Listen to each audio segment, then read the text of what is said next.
अशी माहिती सूत्रांनी दिली आहे। दिवाळी भाऊबीज म्हणून राज्य सरकारने लाडक्या बहिणींना नोव्हेंबरचा हप्ता ऍडव्हान्स दिलेला होता।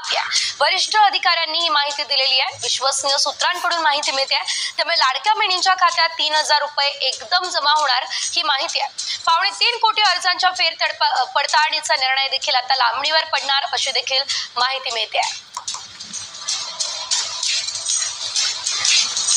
आणि त्यानंतर बघूया ग्राफिक्सच्या माध्यमातून सविस्तर माहिती। संक्रांती आधी मिळणार प्रत्येकी 3000 रुपये।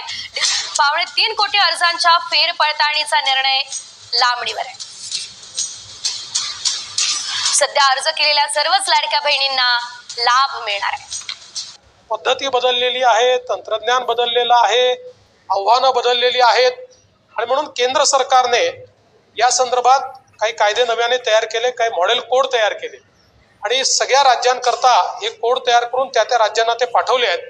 त्या कोडच्या अनुषंगाने आपल्याही कायद्यांमध्ये आधुनिकता आणावी या दृष्टीनं सगळ्या राज्यांनी अशा प्रकारचे अमेंडमेंट्स केले आहेत।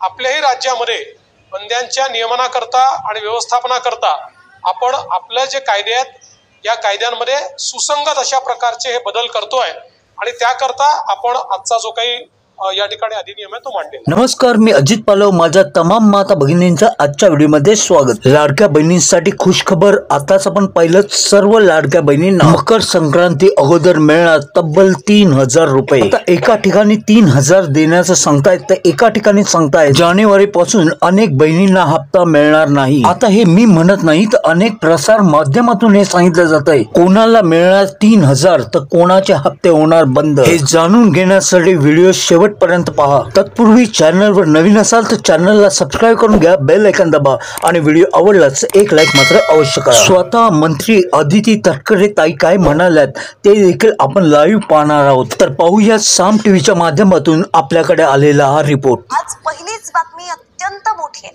बातमी आहे लाडकी बहीण योजनेसंदर्भात। तर बहिणींकडे आता कार आणि नोकरी असेल तर ती बहीण लाडकी नसणार आहे, कारण सरकारनं लाडक्या बहिणींच्या अर्जांची छाननी करायला सुरुवात केली आहे। यामध्ये कुणाकडे 4 चाकी असल्यास अर्ज बाद केला जाणार आहे आणि तसंच 2.5 लाखांचं उत्पन्न असणाऱ्यांना सुद्धा फक्त योजनेचा लाभ मिळणार आहे। असं असलं तरी ही छाननी सरसकट होणार नाही असंही मंत्री तटकरेंनी सांगितलंय। ज्यांचे 4 चाकी वाहनं आहेत आणि तरी सुद्धा ते या ठिकाणी लाभ घेत आहेत, त्यांचा आपण ट्रान्सपोर्ट विभाग जो आहे, परिवहन विभाग जो आहे, त्यांच्या मदतीनं आपण तो एक डेटा त्या ठिकाणी क्रॉस व्हेरीफाय करत आहोत। ज्यांचं नावाचं मिसमॅच झालेलं आहे, म्हणजे आधार कार्डवर नाव वेगळं आणि स्पेलिंग आणि त्यांचं बँकचं खातं जे आहे त्याच्यावर त्यांची स्पेलिंग ही वेगळी आहे, ती एक क्रॉस व्हेरिफिकेशन आपण करत आहोत। आणि आम्ही केंद्र सरकारकडे किंवा आपल्या सेंट्रल गव्हर्नमेंटकडून आधारचं एक अप्रुव्हल आपल्याला लागतं KYC साठी, तर ती एक आम्ही त्यांची परवानगी आल्यानंतर ती एक आम्ही सुरुवात करत आहोत। याच्यामध्ये कुठेही आपण जो शासन निर्णय मूळ काढला होता याच्या कुठलेही निकष किंवा त्याच्यामध्ये कुठलेही बदल आपण करत नाही आहोत। तर एकंदरीतच आपण पाहिलं लाडकी बहिणीमध्ये आता छाननी येणार आहे आणि याच योजनेत नेमकं काय नियम आहेत आपण पाहूया सविस्तर। विशेषतः महिला आणि बाल कल्याण विभाग आणि लाडक्या बहिणींच्या काही चर्चा झाली का? काय या बैठकीचं अपडेट आहे? खरं तर विस्तारित मंत्रिमंडळ झाल्यानंतर ही दुसरी आमची मंत्रिमंडळाची बैठक होती आणि आज काही गोष्टींवर निश्चितपणाने चर्चा झाल्या, पण साधारणपणे गेल्या काही दिवसांपासून मुख्यमंत्री माझी लाडकी बहीण जी योजना आहे त्या संदर्भामध्ये काही तक्रारी ज्या प्राप्त झाल्यात किंवा माध्यम असतील किंवा इतर जे लाभार्थी आहेत त्यांच्याकडनं सुद्धा काही प्रश्न आम्हाला साधारणपणे विचारले जात होते। मधल्या ह्या 1.5-2 महिन्याच्या कालावधीमध्ये योजनेमध्ये वेगवेगळ्या आमच्या जिल्हास्तरीय कार्यालय असतील, तालुकास्तरीय कार्यालय असतील, इथलं आयुक्त कार्यालय असेल, इथे काही तक्रारी आम्हाला त्या संदर्भामध्ये प्राप्त झाल्या आणि त्या आधारे आम्ही काही जी पावलं उचलत आहोत त्याची माहिती मी आपल्याला निश्चितपणाने देईन। आधार मिसमॅच म्हणजे नाव आणि आधार नंबर जो आहे हा मिसमॅचच्या संदर्भामध्ये आमच्याकडे काही तक्रारी प्राप्त झाल्या। काही दुबार ॲप्लिकेशन म्हणजे 2 वेळा योजनेच्या लाभासाठी ऑनलाईन ऑफलाईन असेल या ॲप्लिकेशन्सच्या काही तक्रारी आल्या। काही रिलोकेशन ऑफ स्टेट म्हणजे डोमेसाईलची जी अट आपण GR मध्ये घातलेली आहे. त्याच्यामध्ये काही ज्या महाराष्ट्रामध्ये लग्नाच्या पूर्वी वास्तव्य करत होत्या पण लग्नानंतर त्या राज्यामधनं स्थलांतरित झालेल्या आहेत, अशा काही त्याच्यामध्ये काहींनी स्वतःहून ॲप्लिकेशन केलेलं आहे की माझं आता लग्न झालेलं आहे आणि मी आता महाराष्ट्रातून कर्नाटकमध्ये शिफ्ट झालेली आहे. काही तिथल्या स्थानिक प्रशासनाकडनं आम्हाला तक्रारी प्राप्त झालेल्या आहेत. काही चुकीचे हमीपत्र दाखल केल्याच्या सुद्धा तक्रारी या काही स्थानिक प्रशासनाकडून आलेल्या आहेत आणि काही सरकारी नोकरीमध्ये लागलेले असल्यामुळे त्यांचा लाभ आता कमी करण्यात यावा अशा पद्धतीच्या काही स्वतःहून त्यांनी ॲप्लिकेशन केलेले आहेत की माझी सरकारी नोकरी लागलेली आहे, त्याच्यामुळे आपण हे सरकारी चलनमार्फत ते रिफंड करून घ्यावं. जे आम्ही काही प्रमाणामध्ये काही जिथे कंप्लेंट बेस्ड आहेत तिथं सुरुवात केलेली आहे. पण काही ठिकाणी आत्ता आमची सरकारी नोकरी लागलेली आहे तर आम्ही या लाभासाठी पात्र नाही म्हणून आमचा लाभ कमी करण्यात यावा किंवा काहींचं प्रमोशन झालेलं आहे त्याच्यामुळे त्यांच्या सॅलरीमध्ये वाढ झालेली आहे, उत्पन्नामध्ये वाढ झालेली आहे, असे काही आलेले आहेत. काही 2.5 लाखापेक्षा जास्ती त्यांचं उत्पन्न झालेलं आहे म्हणून काही आलेले आहेत. तर काही विभागाकडून आलेल्या आहेत तक्रारी, तर काही स्वतःहून केलेल्या सुद्धा तक्रारी आहेत.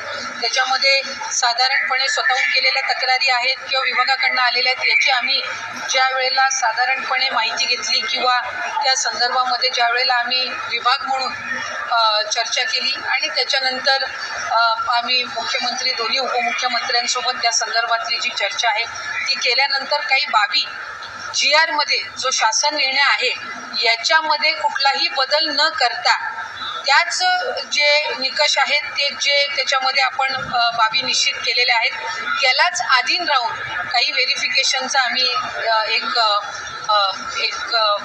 कार्यपद्धत आम्ही केलेली आहे डिसाईड. त्याच्यामध्ये साधारणपणे आपला जो इन्कम टॅक्स आहे म्हणजे आपण 2.5 लाखापेक्षा कमी उत्पन्न असणाऱ्या लाभार्थ्यांना आपण याच्यामध्ये लाभ देत आहोत.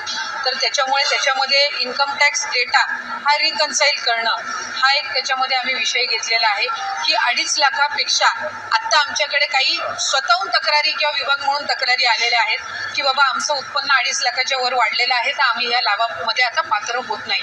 पण साधारणपणे ती एक संख्या निश्चित करणं हे आम्हाला आहे. त्यामुळे त्यानुसार आम्ही इन्कम टॅक्स विभागाचा त्याच्यामध्ये हे घेऊन जो डेटा आहे तो रिकन्साईल करणार आहोत.